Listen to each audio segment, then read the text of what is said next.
नमस्कार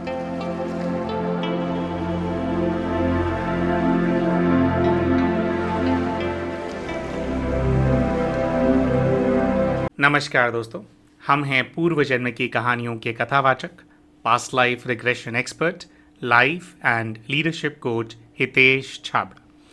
प्यारे दोस्तों, हमारे आज के इस वीडियो के अंदर एक ऐसी बहन की पूर्व जन्म की कहानी आप सभी के लिए लेकर के आए हैं, जो कि अपने मोहल्ले में रहने वाली एक झगड़ालू आंटी से बहुत ही ज़्यादा परेशान हैं। जी हाँ दोस्तों, ये बहन लगभग 35 वर्ष की आयु की एक विवाहित महिला है, जो कि अपने घर में अपने 10 साल के बेटे के साथ अकेली रहती हैं। इनके जो पति हैं, उनकी मार्केटिंग की कुछ इस प्रकार की नौकरी है कि पूरे साउथ इंडिया के अंदर घूम घूम करके उनको उनका जो कंपनी है उसकी मार्केटिंग करनी होती है, और जो बड़े बड़े डिस्ट्रीब्यूटर्स और डीलर्स होते हैं जिनके थ्रू उनकी कंपनी का माल बिकता है, उनसे कंसिस्टेंटली उनको रिलेशनशिप को मेंटेन करना होता है और वहाँ से ऑर्डर्स लेकर के आने होते हैं। तो ये कहते हैं कि मेरे जो पति हैं महीने में 4 दिन या 5 दिन ही हमारे साथ रहते हैं, पूरा टाइम मैं और मेरा जो बेटा है हम दोनों अकेले इस घर के अंदर रहते हैं। अब ये बहन कहती है कि जिस जगह पर हम रहते हैं, यहाँ पर जो मोहल्ला है, यहाँ पर आसपास 2 गली छोड़ करके, 4 गली छोड़ करके बिल्कुल आसपास हमारे बहुत सारे रिश्तेदार रहते हैं, और इन्हीं सभी रिश्तेदारों के अंदर एक दूर की रिश्तेदार जो है वो यहाँ पर रहती है। ये बहन बताती है कि जो मेरा मायका है, मेरे मायका वाला जो परिवार है उसके सदस्य भी आसपास ही रहते हैं, और मेरे ससुराल वाले सदस्य भी जो हैं वो भी आसपास ही रहते हैं। तो पूरी तरह से जैसे इनका जो कम्युनिटी है, इनका अपनी कम्युनिटी का क्लस्टर है। जिस गांव में या जिस भी शहर के अंदर ये केरला के अंदर ये बहन जो है रहती हैं। अच्छा, अब ये बताती हैं कि इस मोहल्ले के अंदर एक महिला रहती हैं जो कि लगभग 55 से 60 वर्ष की आयु की हैं,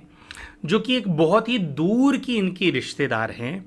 और ये कहती हैं कि उस महिला की जो एनर्जी है वो मुझे बहुत ही ज़्यादा डिस्टर्ब करती है। मतलब अगर वो महिला मेरे सामने आएगी तो मेरे अंतर मन की जो स्थिति है वो पूरी तरह से बिगड़ जाती है। हमने इनसे पूछा कि ऐसा क्यों है, तो ये कहती हैं कि भैया देखो, पहले तो मुझे एनर्जी ही सेंस होती है कि इस महिला को मुझसे पता नहीं किसी प्रकार की समस्या है। ये कहती हैं कि महिला जो है उसकी ना एक आदत सी है, सब लोगों के घरों पे अपना कंट्रोल सा एस्टैब्लिश करके रखने की आदत है इन आंटी की। हर किसी के घर में ताका झाकी करने की आदत है इन आंटी की। और ये कहती हैं इन आंटी का हम महिलाओं के बीच में और हमारे परिवारों के बीच में, हमारे मर्दों के बीच में भी इतना दबदबा है इन आंटी का कि ना कोई भी इनको अपने घर में आने से मना नहीं कर सकता, क्योंकि एक प्रकार से हमारी रिश्तेदारी की कोई एक बुजुर्ग होती हैं। तो इनको क्या है कि सबके ऊपर अपना कंट्रोल सा एस्टैब्लिश करके रखने की आदत है। ये कहती हैं कि ये जब भी ये मेरे घर आएंगी या मेरी शक्ल देखेंगी तो चिड़चिड़ी होकर के उल्टी सीधी बातें ही कहेंगी। घर के अंदर आएंगी तो हर चीज़ के अंदर कमी निकालेंगी कि तुमने सब्जी यहाँ पर ऐसे लटका करके क्यों रखी हुई है, तुमने यहाँ पे ये क्यों रखा है, वो वहाँ पे क्यों रखा है, तू साफ सफाई नहीं रखती है, तू बहुत गंदगी के अंदर रहती है, तेरा पति यहाँ पे नहीं है तो तू जो काबू है उससे मर्यादाओं से बाहर है। कहती है कुछ ना कुछ वो उल्टी सीधी बातें बोलेगी,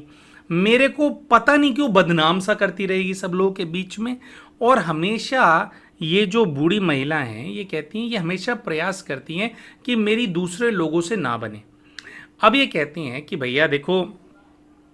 और लोगों का तो मैं कुछ नहीं कह सकती, लेकिन क्या होता है कि जो अपने सगे संबंधी होते हैं उनसे इंसान ये एक्सपेक्ट करता है कि वो हमारी साइड लेंगे, कम से कम वो समझेंगे कि कितनी ज़्यादा इरिटेटिंग है ये लेडी। लेकिन ये बताती हैं कि मेरे सबसे करीबी जो रिश्ता है मेरा अपना भाई, ये कहती है मेरे अपने भाई की जो धर्म पत्नी है, जो कि मेरे घर से सिर्फ 2 गली दूर रहती है, 2 गली के बाद मेरी जो अपनी भाभी है और मेरा जो भाई है सगा, उनका घर है। ये कहती हैं वहाँ वो रहती है, और कहती हैं पूरे मोहल्ले के अंदर जो सबसे बड़ी चमची है इस अम्मा की, वो मेरी अपनी भाभी है। कहती हैं कि मैंने कई बार अपने भाई से भी इस बारे में बात करी, तो मेरा भाई ज़्यादा इस चीज़ में इंटरेस्ट नहीं लेता है। वो कहता है ये तुम्हारी औरतों की बात है, मुझे इसके अंदर बीच में मत डालो। लेकिन ये कहती हैं कि मेरे भाई की जो पत्नी है वो पागलों की तरह इस अम्मा को पूछती है, और इतना ज़्यादा मेरे ऊपर प्रेशर है। अच्छा, हमने इनको कहा कि भैया इतना ज़्यादा वो है तो भाई आप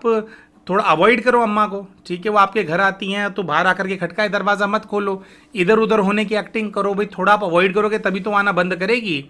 तो ये कहती हैं कि भैया वो मेरे घर नहीं आती है बार बार, घर तो कभी महीनों में कभी एक बार आई, तो जब आई तो उल्टी सुल्टी बातें, चिड़चिड़ापन और मुझे ताने मार करके चली गई। लेकिन ये कहती है कि हमारी कम्युनिटी के अंदर बहुत सारे फंक्शंस होते हैं, बहुत सारे त्यौहार होते हैं। तो जब भी कोई त्यौहार होता है, जब भी कोई फंक्शन होता है, तो उसके अंदर सारा गांव इकट्ठा होता है। उसके अंदर हमारे को, मान लीजिए किसी के घर में फंक्शन है तो सबको वहाँ जाना होता है। तो ये कहती है मैं अपनी पूरी कम्युनिटी से तो अलग नहीं हो सकती, मुझे जाना पड़ता है। और जब भी मैं वहाँ जाती हूँ तो चौधराइन बन करके ये अम्मा वहाँ पे ज़रूर होती है। ये कहती है कि मेरे जाने से पहले ये सबसे हंसी खुशी से बात करेगी, लेकिन मेरी शक्ल देखते ही अपना मुंह सड़ा लेगी। लिटरली बहन ने कहा कि पहले ही सड़ा हुआ मुंह है उस अम्मा का, लेकिन मुझे देख करके तो बिल्कुल ही जैसे अपना मुंह बिगाड़ लेती है, जैसे पता नहीं कौन आ गया हो वहाँ पर, और गंदी तरह से शक्ल बना करके कह रही मैं, अगर मैं उनके आसपास भी नहीं हूँ ना, तब भी मुझे नज़र आता है कि मेरे आते ही वो सब लोगों से मेरे बारे में बात करने लग गई है, कानाफूसी करने लग गई है कि ये आ गई है, ये ऐसी है, ये वैसी है, इस प्रकार से लोगों के कान भरने लग जाती है। तो कहती हैं कि भैया इस अम्मा को अवॉइड करना मेरे लिए पॉसिबल नहीं है, और इस अम्मा ने पूरी तरह से मेरी ज़िंदगी के अंदर चरस बो दी है, पूरी तरह से मेरी ज़िंदगी के अंदर जहर घोल दिया है। मुझे समझ में नहीं आ रहा मैं इस अम्मा का क्या करूं। तो कहती है कि कम से कम मैं ये जानना चाहती हूं कि इसका और मेरा पूर्व जीवन का क्या हिसाब किताब है, ये मेरे साथ ऐसा क्यों करती हैं। दोस्तों, इस अम्मा के अलावा दो और कैरेक्टर्स थे इनकी लाइफ के, जो कि ये बहन, जिनके बारे में ये बहन जानना चाहती थी। इन्होंने ये बताया कि जब ये बहन केवल 16 वर्ष की आयु की थी, उस समय ये एक लड़के के साथ बहुत ही शॉर्ट पीरियड के लिए प्रेम प्रसंग के अंदर आई थी। अभी प्रेम प्रसंग के अंदर आई थी तो ये बताती हैं कि उस समय मैं 11वीं कक्षा के अंदर थी, और हम दोनों का प्लान ये था कि जब हम 12वीं कर लेंगे तो उसके बाद अपने घरों के अंदर अपने प्रेम के बारे में बताएंगे। 11वीं के अंदर ये कहती है कि उस लड़के ने मुझे प्रपोज किया था, और इन्होंने कहा था कि भाई ठीक है, ये दोनों साथ में एक ही कक्षा में पढ़ते थे, तो ये था कि ठीक है भाई, हम 12वीं के बाद हम जो है विवाह कर लेंगे। और इनकी जो कम्युनिटी है उनका कुछ ऐसा हिसाब किताब था कि इन दोनों का विवाह आपस में हो सकता था, जो भी हिसाब किताब होता है, जैसे हर कम्युनिटी का, शायद सेम गांव के थे या एक दो गांव छोड़ करके वो लड़का रहता था, लेकिन सेम स्कूल के अंदर ये दोनों पढ़ा करते थे। ये कहती हैं कि उसके और मेरे बीच में कभी भी कोई बात बहुत ज़्यादा आगे नहीं बढ़ी, बस हम दोनों स्टूडेंट्स थे, साथ में पढ़ते थे, लंच ब्रेक में एक दूसरे के साथ बैठते थे, उसी के अंदर एक बहुत गहरी हमारे को आत्मीयता थी, और पता नहीं कैसे हम लोगों को ये स्मृति थी कि भाई हम लोग जो है एक दूसरे के साथ शादी कर लेंगे। और ये बताती हैं कि जब इनकी 12वीं के पेपर जब ख़त्म हो गए, जब कक्षा इनकी जो पूरी हो गई, तो उसके बाद ये दोनों बिछड़ने वाले थे। तो बिछड़ने वाले दिन, जिस दिन 12वीं का इनका पेपर हुआ था, बोर्ड एग्ज़ाम इन्होंने आखिरी दिया था, तो ये दोनों अपने अपने घर जाने के बजाय एक मंदिर में चले गए थे।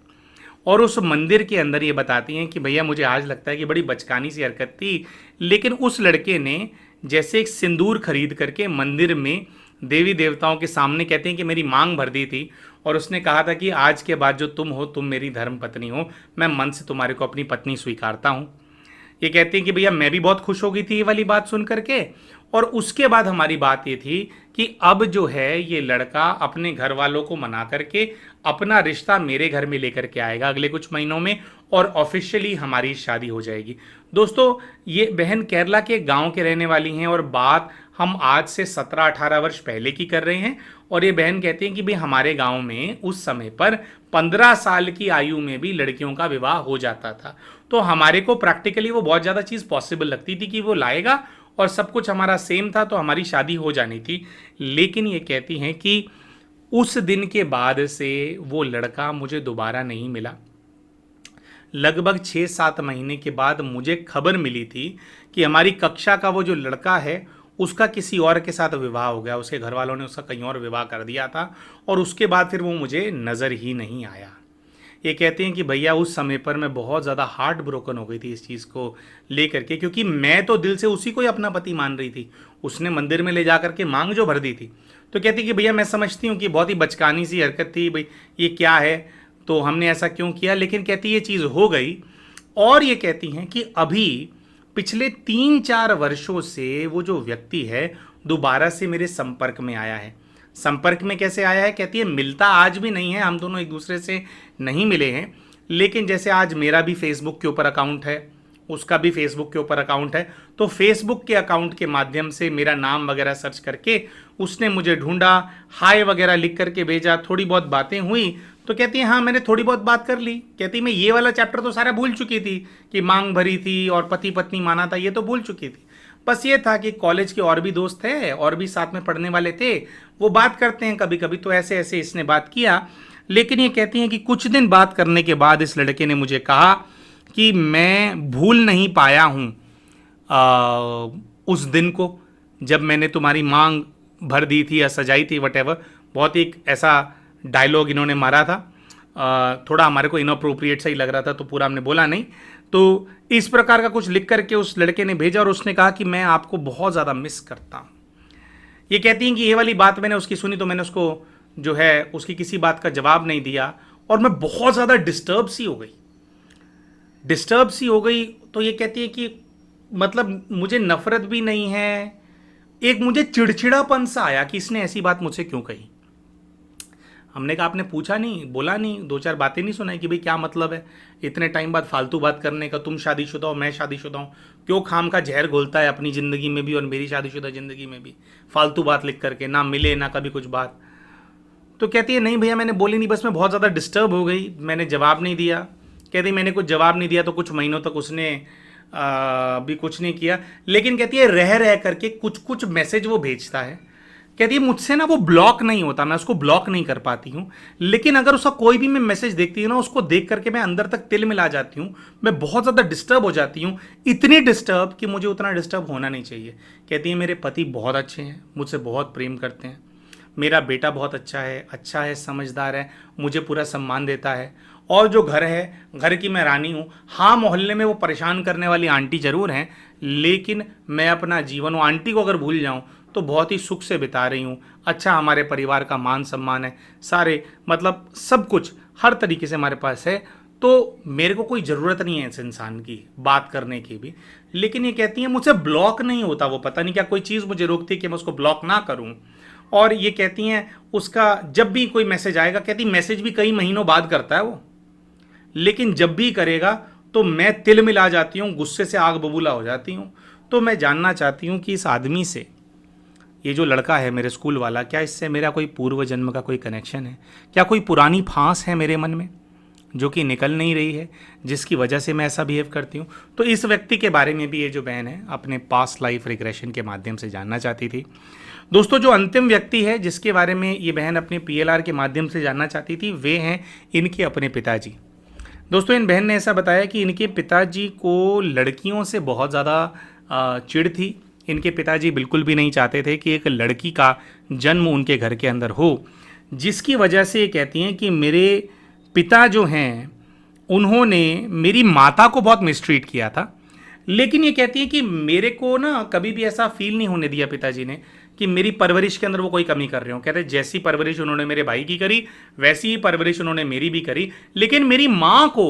कई बार वो ये बातें सुनाते थे कि तूने मुझे लड़की पैदा करके दे दी है, और मैं वो बातें सुन लेती थी। अब ये कहती हैं कि मेरे मन में ना बचपन से ही मेरे पिताजी को लेकर के बहुत ज़्यादा हेट है। ये कहती है मेरे पिताजी ने कभी भी मेरे माँ के ऊपर कभी हाथ नहीं उठाया, कभी भी कोई बहुत ज़्यादा बातें नहीं सुनाई, लेकिन और उन्होंने मेरा ख्याल भी रखा। मतलब एक जो जिम्मेदारी पूरी करनी होती है, जिम्मेवारी पूरी भी करी। मेरे लिए बहुत ज़्यादा फीलिंग्स नहीं थी, लेकिन फिर भी अपनी जिम्मेवारी पूरी करी उन्होंने। ये कहती हैं कि मेरे मन में मेरे पिताजी को लेकर के डर भी है, मुझे ऐसा लगता है कि मैं बहुत डरती हूँ उनसे, और मेरे अंदर हेट भी है। तो मैं ये भी जानना चाहती हूँ कि क्या जो मेरे पिताजी हैं उनसे भी मेरे पूर्व जीवन का कोई हिसाब किताब है क्या, जिसकी वजह से ये गहरी हेट, गहरी नफरत है मेरे मन में उनके लिए। तो दोस्तों इन्हीं तीनों कैरेक्टर्स को लेकर के इन बहन ने अपना पास्ट लाइफ रिग्रेशन कराया, और अपने पास्ट लाइफ रिग्रेशन के माध्यम से और जो स्पिरिट गाइड का गाइडेंस इनको मिला उसके माध्यम से इन तीनों संबंधों में पूर्व जीवन का क्या हिसाब किताब छुपा हुआ है उसका रहस्य इनके सामने आ पाया था। दोस्तों इन बहन ने अपने पूर्व जीवन के दृश्यों में क्या देखा, किस प्रकार का माहौल था, किस रूप में अपने आप को देखा, इन सभी चीज़ों के बारे में हम बात करेंगे। लेकिन उससे पहले हम शाउट आउट देना चाहेंगे हमारे चैनल के उन व्यूअर्स को जिन्होंने अभी रिसेंटली हमारे चैनल को एज अ मेंबर ज्वाइन किया है, जो कि हमारी सेवाओं का और हमारे चैनल का विस्तार करने में हमारा सहयोग कर रहे हैं। तो दोस्तों, हमारे चैनल को अभी रिसेंटली जिन्होंने एज अ मेंबर ज्वाइन किया है उनका नाम है मंजीत कौर। मंजीत कौर जी, आप हमारे चैनल की और हमारी सेवाओं का विस्तार करने में हमारे सहयोगी बन गए हैं, जिसके लिए हम आपके बहुत बहुत आभारी हैं। प्यारे दोस्तों, अगर आप भी हमारे चैनल के मेंबर बनना चाहते हैं और हमारे चैनल का विस्तार करने में हमारा सहयोग करना चाहते हैं, तो इसी वीडियो के नीचे आपको भी एक ज्वाइन बटन नज़र आ रहा होगा। उसका इस्तेमाल करके आप भी हमारे चैनल के मेंबर बन सकते हैं और सेवाओं का विस्तार करने में हमारा सहयोग कर सकते हैं। तो आइए दोस्तों, अब बात करते हैं कि इन बहन ने अपने पूर्व के जीवन में अपने आप को किस रूप में देखा, किस प्रकार के दृश्य, किस प्रकार के किरदार इनके सामने आए और जो परिस्थितियां इन्होंने अपने पूर्व जीवन के अंदर देखी, उनको इन्होंने अपने आज के जीवन से कैसे कोरिलेट किया, कैसे समझा कि आज जो भी कैरेक्टर्स इनके जीवन के अंदर, जो भी परिस्थितियां इनके जीवन में पैदा कर रहे हैं, उसका इनके पूर्व जीवन से क्या लेना देना है, वो ऐसे क्यों हैं, इसके उत्तर ये बहन प्राप्त कर पाई। तो सबसे पहले तो बात करते हैं दोस्तों, जो पहला इन्होंने अपने पूर्व का जीवन देखा, उसके अंदर इन्होंने अपने आप को एक कन्या न देख करके बल्कि एक 25 से 30 वर्ष की आयु के पुरुष के रूप में देखा, जिसकी ओवरऑल पर्सनालिटी जब इन्होंने देखी तो इन्होंने बताया कि इसने अपने पैरों में जूते पहने हुए हैं काले रंग के, नीचे ब्लैक कलर की पैंट्स पहनी हुई हैं, सफ़ेद रंग की शर्ट है। और जब ओवरऑल पर्सनालिटी इन्होंने देखा तो इन्होंने बताया कि ये एक गोरा है, एक ब्रिटिश व्यक्ति इनको नज़र आ रहा है, जो कि बहुत ही लीन है, दुबला पतला है और इसने सूट पहना हुआ है। और अपने आसपास की जो सराउंडिंग है, जब उसको इन बहन ने नोटिस किया तो इन्होंने बताया कि जो व्यक्ति है ये एक बहुत बड़े पैलेस में, एक महल में खड़ा हुआ है और ये जो महल है एक भारतीय राजा का ये महल है और ये किसी प्रकार का संदेश लेकर के उस राजा के लिए आए हैं। ये एक एमिसरी हैं, ये एक संदेशवाहक हैं। इनको अपने आसपास 4 से 5 भारतीय व्यक्ति नज़र आते हैं जो कि इनके आसपास खड़े हुए होते हैं, जिनको ये कहते हैं कि ये लोग मेरी सिक्योरिटी हैं, मेरे सुरक्षा कर्मी हैं जो कि मेरे आसपास खड़े हैं। जिस राजा को ये देख रहे होते हैं, जिस राजा के महल में आते हैं, उसमें विशेषकर ये एक बात बोलते हैं कि इस राजा की 2 रानियां हैं और जो बड़ी वाली रानी है वो तो बहुत अच्छी है, लेकिन छोटी वाली जो इस राजा की रानी है वो बहुत ही नकचड़ी है और बहुत ही ज़्यादा सरदर्द करने वाली है। हम इनसे पूछते हैं कि आप राजा से क्या बात करने के लिए आए हैं, तो ये बताते हैं कि भाई ये जो राजा है, इस तक मैं अपने जो हमारी जो गवर्नमेंट है, जो हमारी सरकार है, उसका एक संदेश लेकर के आया हूँ। हम चाहते हैं कि ये जो राजा है ये अपने कुछ रिसोर्सेज को हमारे साथ शेयर करे और जो रिसोर्सेज ये राजा हमारे साथ शेयर करेगा, यानी कि अपने यहाँ पर जो भी जैसे जो लैंड होती है उसको यूज़ करने दे, पानी को यूज़ करने दे और भी जो हमारे को यहाँ पे कुछ हमारे को अपना फैक्ट्री सेटअप करने दे, हमारे को ये जो आसपास की जो जगह है इसका हम इंफ्रास्ट्रक्चर बिल्ड करना चाहते हैं, हम इसको मॉडर्न बनाना चाहते हैं और इसी चीज़ का प्रपोज़ल एक प्रकार से जो है अपनी गवर्नमेंट के बिहाफ पे मैं इस राजा के लिए लेकर के आया हूँ। हम चाहते हैं कि वो हमारे को रिसोर्सेज यूज़ करने दें और हम इस राजा के राज्य को मॉडर्न बना देंगे, बेहतर बना देंगे। तो हमने इनसे पूछा कि भाई तो कैसा है, तो फिर क्या राजा कहता है, तो कहता है कि हाँ, कि king is ready to work with us but the queen is not ready. तो राजा तो पूरी तरह से सहमत है, लेकिन जो इसकी रानी है वो बिल्कुल भी सहमत नहीं है। And the queen which is not ready, ये कहते हैं कि वो जो मेन पाटवी रानी है राजा की वो नहीं है, इस राजा की एक दूसरी छोटी रानी है जो कि बहुत ही बिगड़ैल सी है, जो कि इतना ज़्यादा सर चढ़ी हुई है। ये कहते हैं कि मैं कुछ बात कर रहा हूँ, राजा मेरी हाँ में हाँ मिला रहा है और उसी के बीच में से छोटी रानी अपनी आवाज़ बुलंद करके हमसे बात कर रही है और कह रही है कि हमें तुम्हारा किसी भी प्रकार का कोई भी प्रपोजल नहीं चाहिए, हमें किसी प्रकार का कोई बदलाव अपने राज्य में नहीं करना, तुम यहाँ से निकल सकते हो, तुम यहाँ से जा सकते हो। और ये कहते हैं कि वो जो रानी है वो अपने पति की भी बात नहीं सुन रही है। सभी के सामने उसने अपने राजा को भी चुप करा दिया है कि हमें इन लोगों के सामने झुकना नहीं है, और वो बहुत ही बदतमीजी से मेरे साथ बात कर रही है। बिल्कुल ऐसे बात कर रही है, इस प्रकार के शब्द इस्तेमाल कर रही है कि तुम भाग जाओ यहाँ से, हमारे राज्य में तुम्हारे लिए कोई स्थान नहीं है, हम किसी भी प्रकार के जो रिसोर्सेज हैं वो तुम्हारे साथ शेयर नहीं करेंगे। हम इनसे पूछते हैं कि फिर आप क्या उनको बोल रहे हैं। तो यहाँ पर इनका एक और अंग्रेजी में स्टेटमेंट है। इन्होंने कहा, I am here to tell them that if they don't agree to our terms they will have to face consequences. तो भरे दरबार के अंदर राजा को एक प्रकार से ये धमका रहे होते हैं, कह रहे होते हैं कि बहुत बुरा होगा। ब्रिटिश साम्राज्य के बारे में अभी आप जानते नहीं हैं कि कितना बड़ा है, और ये बताते हैं कि जब जब मैं ये बात बोल रहा हूँ जो राजा है वो सुन्न हो जाता है, क्योंकि ये जो राजा है ये ब्रिटिश गवर्नमेंट से या हम लोगों का जो भी हमारा ब्रिटिश राज है उससे बहुत ज़्यादा डरता है। लेकिन ये कहती हैं कि वो जो बस उसकी वो जो रानी है ना छोटी वाली, वो बीच में बार बार जो है मुसीबत पैदा कर रही है। लेकिन ये कहते हैं कि मैं जानता हूँ कि ये जो राजा है हमारी जो टर्म्स है उसको मान जाएगा, इसको we will work around him, और ऐसा ही कुछ होता है। ये बताते हैं कि उस दिन जो मीटिंग इनकी हो रही होती है उसके अंदर तो राजा नहीं मानता, क्योंकि उसकी जो रानी होती है उसका बहुत प्रेशर होता है उसके ऊपर। लेकिन कुछ और मीटिंग्स के बाद जो राजा है वह इनकी जो टर्म्स हैं उनको मान गया है, और जो भी ब्रिटिश राज है उनको रिसोर्सेज शेयर करने के लिए पूरी तरह से तैयार हो गया है। और उसके बाद ये ऐसा भी देखते हैं कि समय समय पर ये उस राजा से जो पहले चौथ की रकम कहा जाता था, तो इसके अंदर ब्रिटिश राज में क्या कहते थे ये तो हमारे को नहीं पता, लेकिन जो भी राज की जो भी कुछ इनकम होती है राज्य की, उसके अंदर से एक जो हिस्सा है उसको भी ये कई बार जो है कलेक्ट करने जाते हैं। ऐसे कुछ दृश्य इनको अपने सामने जो है नज़र आते हैं।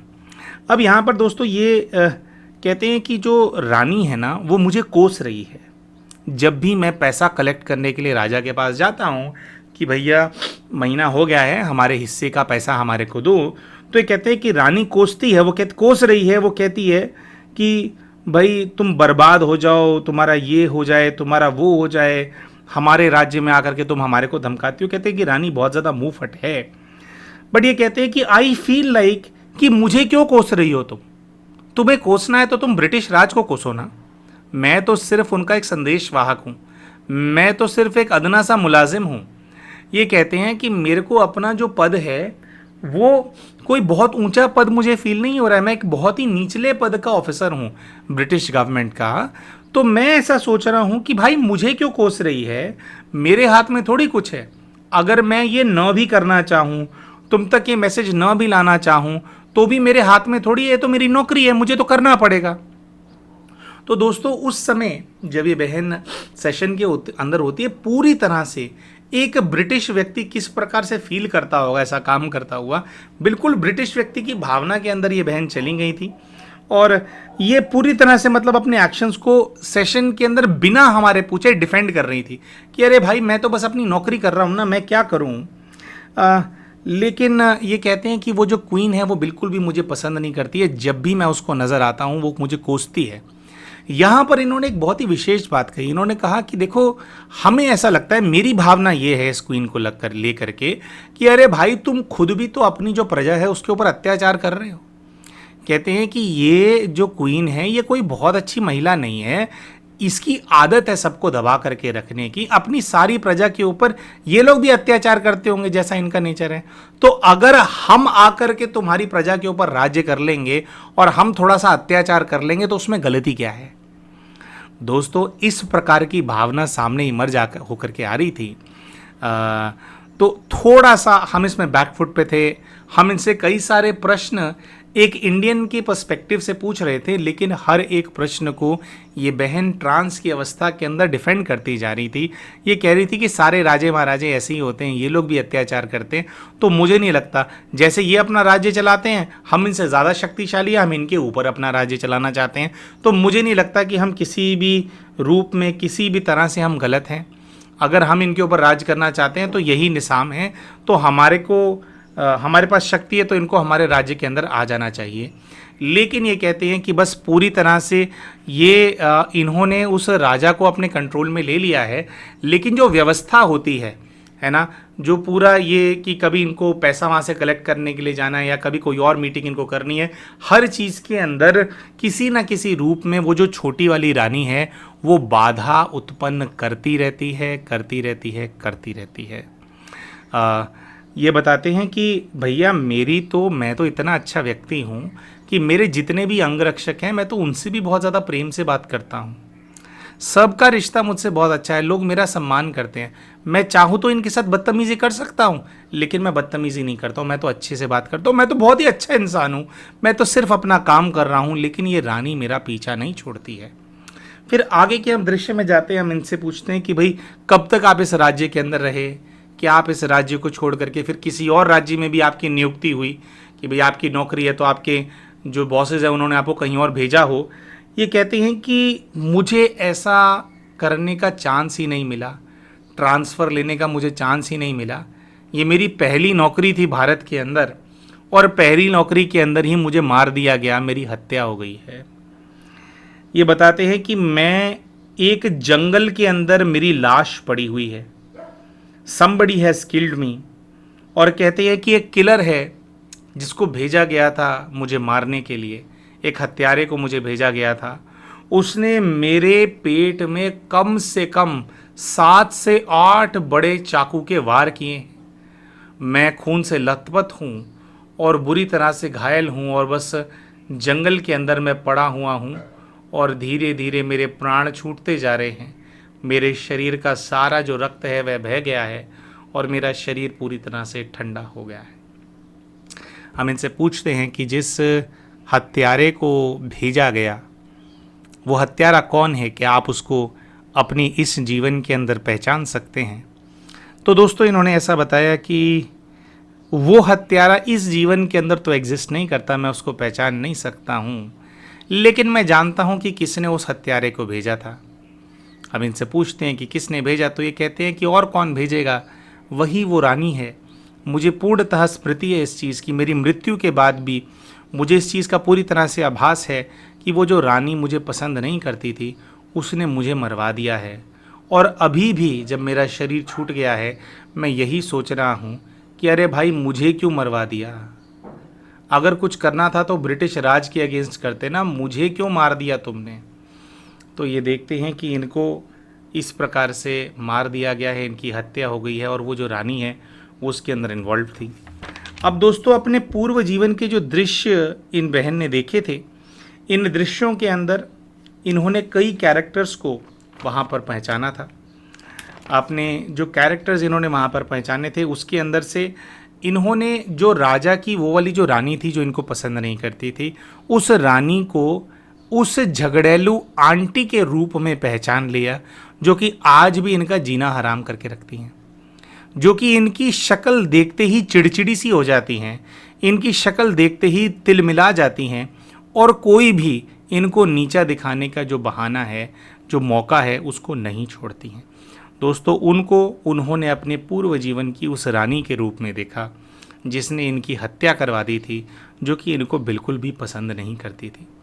दोस्तों यहाँ पर एक पर्सपेक्टिव इस चीज़ को देखने का ये है कि पिछले जीवन में उसने हत्या करवा तो दी थी, फिर इस जीवन के अंदर इनकी जो जीवन है उसके अंदर उन्होंने जहर क्यों घोला हुआ है, क्यों आज भी इनको परेशान करती हैं, क्या उसका बदला पूरा नहीं हुआ। दोस्तों देखिए ये कुछ इस प्रकार की बात है कि अगर इन दोनों का हिसाब किताब आपस में पूरा हो गया होता तो ये एक दूसरे के रिश्तेदार बन करके फिर से एक दूसरे के सामने नहीं आते। अगर ये एक दूसरे के रिश्तेदार बन करके पैदा हुए हैं, एक ही मोहल्ले में रहते हैं, तो इसका जाहिर सा मतलब यही है कि इन दोनों का हिसाब किताब अभी बकाया है। दूसरी बात ये होती है दोस्तों कि हम इस इंसिडेंट्स के अंदर सिर्फ एक ही ये चीज़ देख रहे हैं कि भाई ये आए, वो उन्होंने इनको पसंद नहीं किया, उन्होंने इनकी हत्या कर दी, लेकिन बैकग्राउंड के अंदर बहुत सारी चीज़ें जो हैं जो हमें शायद नहीं हमने देखी या सब लोग ने रियलाइज़ नहीं करी होंगी कि कुछ भी हो, भले ही इनका पर्सपेक्टिव कितना भी ये रहा हो कि भाई मैं तो ब्रिटिश राज की नौकरी कर रहा हूँ ना, लेकिन वो नौकरी करना इन्हीं की चॉइस थी ना। इनको पता था कि उस नौकरी के अंदर ये जाएंगे, दूसरे लोगों से उनका जो हक है उसको छीनेंगे, दूसरों के ऊपर अपना वर्चस्व स्थापित करेंगे और दूसरों के ऊपर अत्याचार करने की ही इनकी नौकरी है, उनसे उनका धन, उनकी संपदा छीनने की ही इनकी नौकरी है।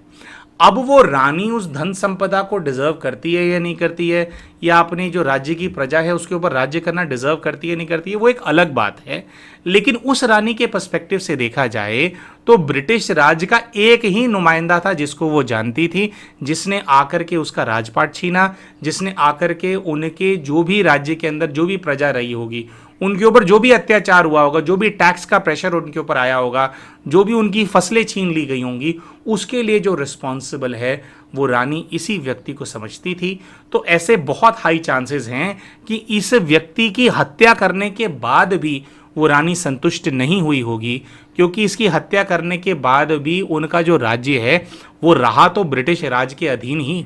और उसके बाद और ऑफिसर्स वहाँ पर आए होंगे, और ज़्यादा अत्याचार बड़ा होगा, हत्या हो जाने के बाद और ज़्यादा प्रॉब्लम्स उनके ऊपर आई होंगी। तो उस आत्मा के मन में जो इनके प्रति खार है वो समाप्त नहीं हुई होगी, और जितनी भी खार बच गई है उसको इनके ऊपर उतारने के लिए, इनसे और बदला लेने के लिए आज भी वो बूढ़ी अम्मा इनके जीवन के अंदर है और इनके जीवन में जहर घोल रही है, घोल रही है, घोल रही है।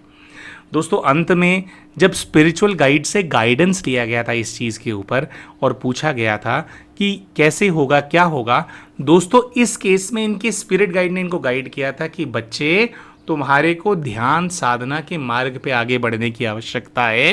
क्योंकि तुम्हारे को पेशेंस की बहुत ज़्यादा आवश्यकता है, तुम्हारे को अपने अंदर प्रेम, अपने अंदर करुणा, अपने अंदर सहन करने की शक्ति भरनी है, क्योंकि जब तक ये बूढ़ी अम्मा मरेगी नहीं तब तक ये तुम्हारा पीछा नहीं छोड़ेगी। स्पिरिट गाइड ने इनको क्लियरली बताया कि इस बूढ़ी अम्मा से पीछा तुम कभी नहीं छुड़ा पाओगे, ये हमेशा रहेगी। तुम्हारे लिए बेटर यही है कि तुम योग करो, तुम मेडिटेशन करो, अपनी सहन शक्ति को बढ़ाओ, इसको तुम्हें सहना ही पड़ेगा।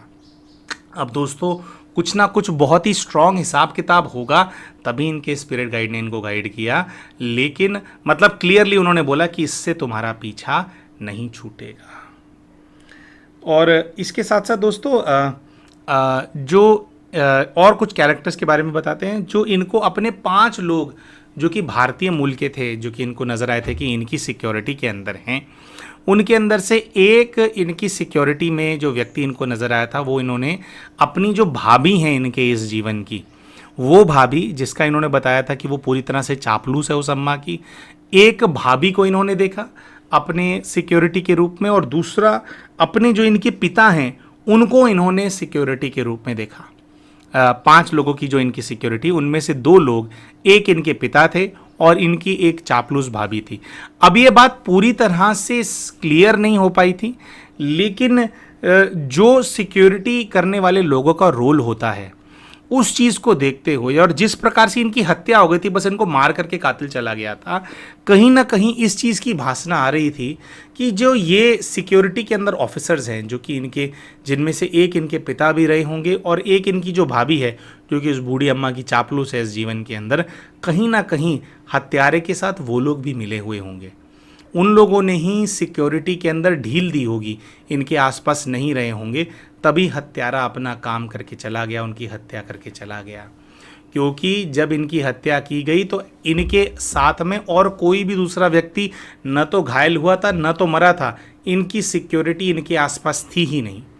जबकि इनका रोल कुछ इस प्रकार का था कि सिक्योरिटी वाले 24 घंटे इनके आसपास रहते थे। तो कहीं ना कहीं ये है कि उस भाभी ने उस माता का, मतलब उस जीवन में उस रानी का साथ ज़रूर दिया होगा, और कुछ उसको बड़ा रिवॉर्ड ज़रूर मिला होगा, जिसके चलते आज भी शायद वो जो अम्मा हैं उनकी चापलूस है। शायद इसी वजह से आज भी जो इनके पिता हैं उनके प्रति कुछ इनके मन में हेट की भावना है, ऐसा हो सकता है। लेकिन इन दोनों का जो पार्ट है वो पूरी तरह से क्लियर नहीं हो पाया था। दोस्तों, अब हम बात करते हैं इनके एक दूसरे जीवन के बारे में जो कि इनको नज़र आया था। एक दूसरा जीवन जो इनको नज़र आया था उसके अंदर इन्होंने अपने आप को एक 16 वर्ष की आयु की एक टीनेजर लड़की के रूप में देखा था, जो कि हिमाचल प्रदेश में कहीं की रहने वाली है। इस कन्या को इन्होंने सन 1960 से 70 के बीच के एक समय के बीच में देखा, जिसमें ये हिमाचल में रहने वाली एक कन्या है और इनको ऐसा नज़र आता है कि ये बस में उस जीवन में जो इनके पिताजी हैं उनके साथ ट्रैवल कर रही है और हिमाचल प्रदेश की रहने वाली हैं और हिमाचल में कहीं पर बस आकर के रुकती है और ये उतरती हैं उस बस से। तो बस से उतरते ही इनको 2 पुरुष नज़र आते हैं, जिनमें से एक पुरुष है जो कि लगभग इनके पिताजी की आयु का है और एक दूसरा लड़का है जो कि लगभग इनसे 1-2 साल बड़ा है। जब ये उस लड़के को देखती हैं बस से उतर करके तो इनको रियलाइजेशन होता है कि ये मेरा प्रेमी है, मैं इससे प्यार करती हूँ, ये मुझसे प्यार करता है।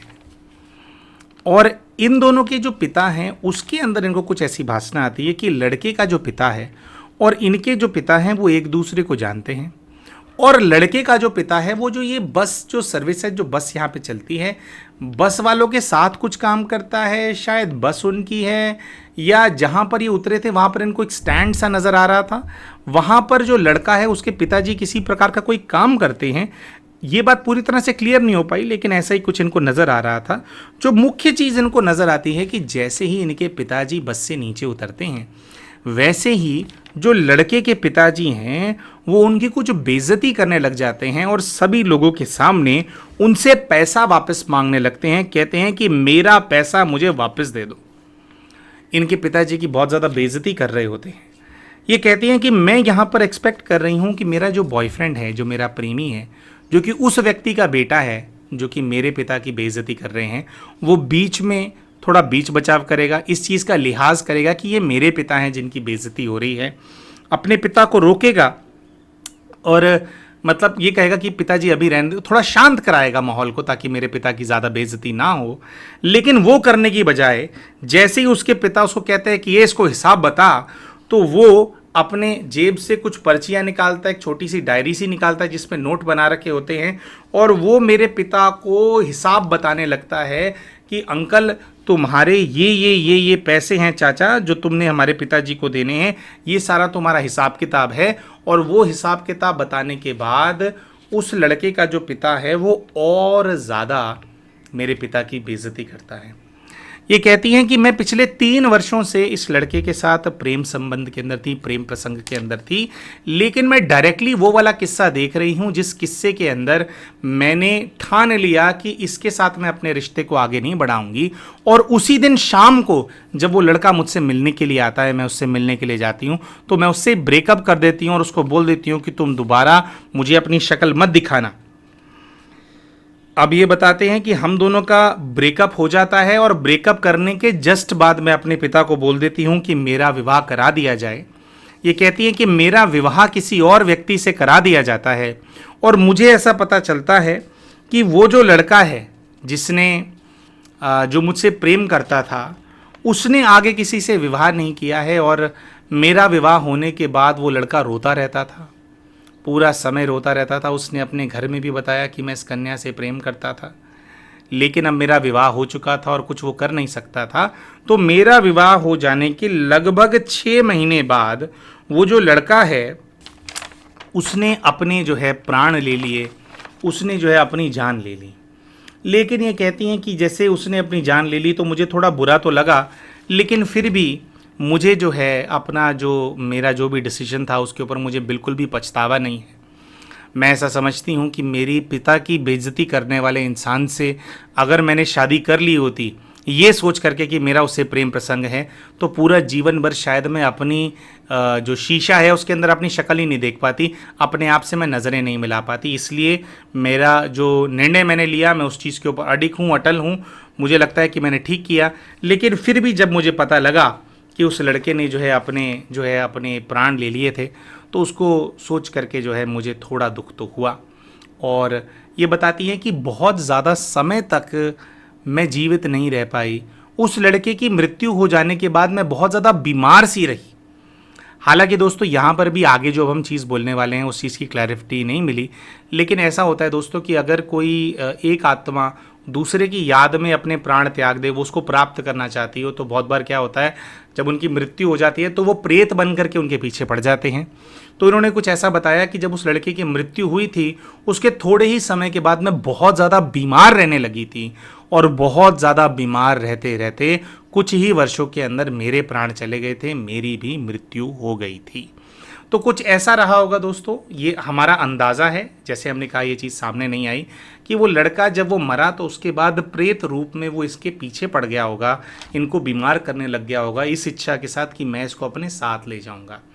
और शायद इसी वजह से इनके इस जीवन के अंदर जब वो लड़का इनके सामने आया, जब ये लोग 16 वर्ष की आयु के थे, आपको हमने बताया था कि एक लड़के ने इनकी मांग भर दी थी और उसके बाद फिर वो मिला नहीं था, गायब हो गया था। और उसके बाद अब जाकर के कुछ ऐसा हुआ कि पिछले 3-4 वर्षों से वो समय समय पर इनको फेसबुक के ऊपर मैसेज भेज देता है। ये वही लड़का है जिसने पिछले जीवन के अंदर अपने प्राण ले लिए थे और शायद प्रेत बनकर के फिर इनके प्राण भी खींच लिए थे। शायद आत्मिक रूप में दोस्तों इनको इस चीज़ की आज भी अनुभूति है, जिसकी वजह से ये उस लड़के से कोई भी वास्ता नहीं रखना चाहते हैं, जिसकी वजह से उस लड़के के मन में कितना भी इनके लिए प्रेम क्यों ना हो या कितना भी इनके लिए भावना क्यों ना हो, उसकी जो एनर्जी है इनको आज भी बहुत ज़्यादा डिस्टर्ब करती है, क्योंकि उस लड़के के साथ मरने और मर जाने की जो भावना है, जो एनर्जी है, कहीं ना कहीं वो बहुत ज़्यादा अटैच्ड है। इसीलिए शायद आज ये जो बहन है बहुत ज़्यादा उनके बारे में जब सोचती भी हैं या उनका कोई मैसेज आता है तो उसको देख करके बहुत ज़्यादा डिस्टर्ब हो जाती हैं। तो दोस्तों ये तो दोनों चीज़ें थी जो कि इन्होंने दो जीवन इन्होंने देखे थे। इनके जो पिताजी हैं दोस्तों, इन दोनों जीवनों के अंदर इनके पिताजी का जो पार्ट है उसको अच्छे से समझने का बहुत प्रयास किया गया था, लेकिन पिताजी को लेकर के कुछ भी एविडेंट सामने नहीं आया था कि इनके मन में अपने पिताजी को लेकर के घृणा क्यों है, हेट क्यों है। क्योंकि जो ब्रिटिश ऑफिसर वाला रोल भी इन्होंने देखा था उसमें हो सकता है कि इनके पिताजी मिले हुए थे हत्यारे के साथ, हो सकता है नहीं भी मिले हुए थे, वो चीज़ कंफर्म तो नहीं हुई थी। तो इसी वजह से दोस्तों हमने जब ये स्पिरिट गाइड के पास अपने जाते हैं और वहाँ पर पहले तो वो बूढ़ी अम्मा वाली क्लैरिटी ली गई थी कि भाई वो परेशान करती रहेगी, तुम तैयार रहना। दूसरा इनके पिता को लेकर के भी जब क्लैरिटी ली गई तो इनके स्पिरिट गाइड ने कुछ इस प्रकार से बताया कि बच्चे, तुम्हारे जो पिता के प्रति तुम्हारे मन में हेट है वो किसी पूर्व जीवन से नहीं आ रहा है। तुमने अपने बचपन में, फिर इनको अपने बचपन के कुछ दृश्य नजर आए थे, उन्होंने बताया कि तुमने अपने बचपन में अपने पिता को अपनी माँ के साथ बहुत ज़्यादा दुर्व्यवहार करते हुए देखा है। और दुर्व्यवहार भी वो क्यों करते थे? क्योंकि उन्होंने तुम्हें जन्म दिया था, एक पुत्री को जन्म दे दिया था, और इस जीवन के अंदर वो बहुत ज़्यादा इस प्रकार की मेंटालिटी के व्यक्ति थे कि जो बेटियां होती हैं वो बोझ होती हैं। तो उनका ये जो सोच, उनकी ये जो एनर्जी तुम्हारे प्रति रही है कि तुम किसी प्रकार का बोझ हो, और इस बात को लेकर के बचपन में, आज तुम्हारे को याद नहीं है, लेकिन जब तुम बहुत छोटी थी तुम्हारे पिताजी तुम्हारी माँ के साथ बहुत दुर्व्यवहार करते थे, बहुत सारी उनको बातें सुनाते थे। वो जो बातें तुमने देखा है अपने पिताजी को, अपनी माँ को सुनाते हुए, वो तुम्हारे सबकॉन्शियस माइंड के अंदर जाकर के बस गया है। वही तुम्हारे अंदर बसी हुई जो हेट है, जो नफरत है तुम्हारे पिताजी के प्रति, उसका कारण है। तो इसी के साथ दोस्तों, स्पिरिचुअल गाइड की गाइडेंस के साथ और ये सब जीवन देखने के साथ ये जो बहन है, इनका जो सेशन है वह संपन्न हो जाता है। दोस्तों हम आशा करते हैं कि ये जो किस्सा हमने आप सभी के सामने प्रस्तुत किया, इससे आपको कुछ ना कुछ शिक्षा ज़रूर मिली होगी। तो ये किस्सा, ये केस, ये पास्ट लाइफ स्टोरी अगर आपको पसंद आई हो तो वीडियो को लाइक ज़रूर करें। चैनल अभी तक सब्सक्राइब नहीं किया तो चैनल को सब्सक्राइब भी कर लें, और वीडियो में कमेंट करके आप हमारे को बताएं कि इस केस को जो हमने आपके साथ शेयर किया, इससे आपको क्या शिक्षा मिली, इसके अंदर आपको क्या अच्छा लगा। मिलते हैं आप सभी के साथ अपने अगले वीडियो के अंदर। तब तक के लिए नमस्कार।